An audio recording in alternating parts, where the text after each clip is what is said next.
1990년대 말 PC방의 보급과 함께 국내 게임 역사를 바꾼 불세출의 게임이 등장합니다. 바로 리니지였죠.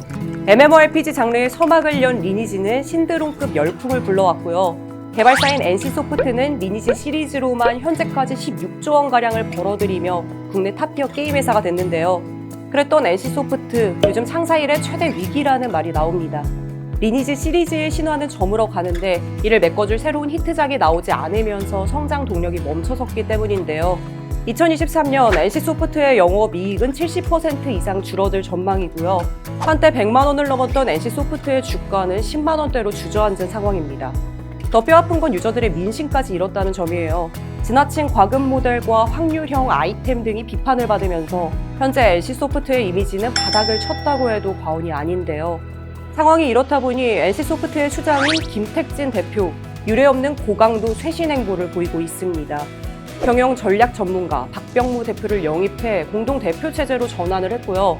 김택진 대표의 가족인 오너 일가가 경영 일선에서 물러난 대신 개발자 출신 3인방으로 경영진을 확 바꿨습니다. 그간 비판받았던 가족 경영 문제를 털고 UNC로 완전히 탈바꿈하겠다 이런 의지인 건데요.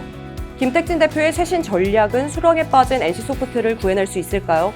오늘은 한국 게임 산업의 살아있는 역사이자 위기의 중심에 서 있는 김택진 대표의 이야기입니다. 김택진 대표는 국내 게임 업계를 대표하는 개발자 출신 CEO입니다.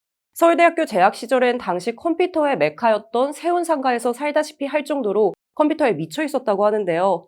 아래 한글을 공동 개발하며 유명세를 탄 김택진 대표는 1997년 31살의 나이로 NC소프트를 창업합니다. 사람들에게 즐거움을 줄 수 있는 엔터테인먼트 소프트웨어를 개발하겠다 이런 포부였는데요.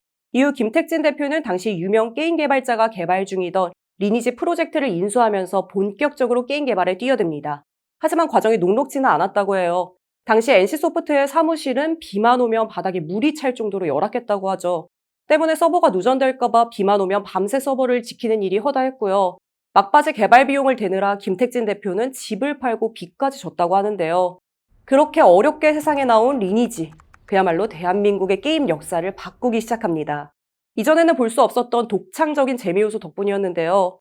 지금은 모든 MMORPG의 핵심이 된 길드 시스템도 리니지가 최초였고요. 승리하면 모든 것을 얻고 패하면 경험치까지 잃게 되는 짜릿한 구조는 현질, 현피, 게임 페인 이런 신조어를 낳으며 뉴스에까지 보도될 정도였죠.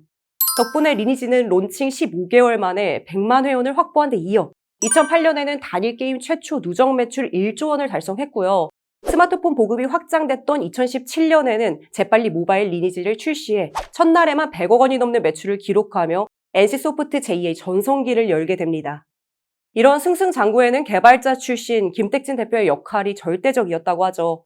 게임 개발의 디테일한 면까지 모두 챙기는 완벽주의 성향에 투자가 필요할 땐 화끈하게 올인하는 승부사 기질을 발휘한 덕분에 게임 퀄리티는 NC가 최고다 이런 평판을 얻게 된 건데요. 하지만 잘 나가던 NC, 2021년부터 심상치 않은 조짐이 나타납니다. 바로 누적되었던 과금 문제 불만이 터진 건데요. 돈을 얼마나 쓰느냐에 따라 서열이 정해져 버리는 구조, 또 아무리 돈을 쏟아부어도 꽝이 되기 쉬운 확률형 아이템이 늘어나면서 유저들의 반감이 커진 겁니다. 문제는 수익성의 달콤함에 빠진 NC소프트가 이런 비판의 목소리에 귀를 닫았다는 거예요. 같은 해 공개한 신작 게임 트릭스터 M, 블레이드 소울 2에도 리니지식 수익 모델은 그대로 적용됐고요. 더구나 게임 시스템까지 리니지와 흡사했습니다. 때문에 리니지의 아류 게임이다, 사행성 도박과 뭐가 다르냐 이런 비판이 쏟아졌고 두 게임 모두 흥행에 참패, 충성 고객들까지 등을 돌리게 된 건데요. 어떻게 보면 김택진 대표 성공의 덫에 스스로 발목이 잡혔던 것 같습니다.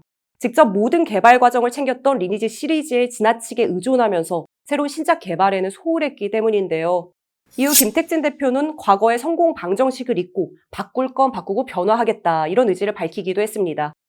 2024년 재도약을 노리는 김택진 대표의 치트키 과연 뭘까요? 김택진 대표의 첫 번째 치트키는 글로벌 시장 공략을 위한 플랫폼과 장르의 다변화입니다. 그 시험작으로 쓸어낸 리버티, TL이 될 예정인데요. 2023년 12월 국내에 먼저 선보인 TL은 NC소프트가 11년 만에 내놓은 신작으로 큰 기대를 모았죠. 확률형 아이템 등을 배제하면서 착한 비즈니스 모델로 출시됐지만 유저들을 사로잡을 한 방이 부족하다 이런 평가를 받으면서 기대만큼의 흥행을 보여주진 못했는데요. 하지만 김택진 대표, 과거와 달리 유저들과 적극적으로 소통하면서 지적된 문제점들을 보완해 가고 있죠. 게임 완성도를 끌어올려서 최종 관역인 글로벌 시장에서 재평가를 받겠다 이런 각오입니다. 이외에도 닌텐도용 콘솔 게임이자 NC 최초의 난투형 대전 액션 배틀크러쉬, 수집형 RPG 프로젝트 BSS 등 다양한 장르의 신작들이 글로벌 출시를 앞두고 있습니다. 현재 NC소프트의 매출은 한국 의존도가 70%에 달할 정도로 해외 매출 비중이 저조한 상황이죠. 이 역시 주력 수입원인 리니지 시리즈가 국내용 게임이라는 한계 때문입니다. 결국 탈리니지를 선포한 신작들을 통해 글로벌 유저들을 사로잡을 수 있느냐가 반등의 관건이 될 텐데요. 이를 위해 김택진 대표의 과감한 결단이 필요하다는 목소리도 나옵니다. 김택진 대표는 국내 게임업계 창업자 중 유일하게 게임 개발을 직접 진두지휘하고 있죠. 여기에 NC소프트는 개발 자회사를 두지 않고 자체 내부 개발 시스템을 고수하고 있습니다.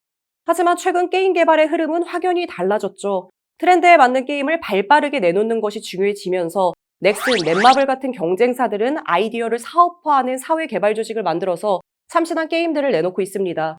때문에 김택진 대표의 개발 의존도를 줄이고 창의력을 극대화할 수 있는 외부 시스템이 필요하다. 이런 지적이 나오는 건데요. 김택진 대표가 새로운 혁신의 틀을 만들 수 있을지 관심 있게 지켜봐야겠죠. 김택진 대표의 두 번째 치트키, 바로 인공지능입니다. NC소프트는 자체 개발한 AI 거대 언어 모델 바르코를 공개했죠.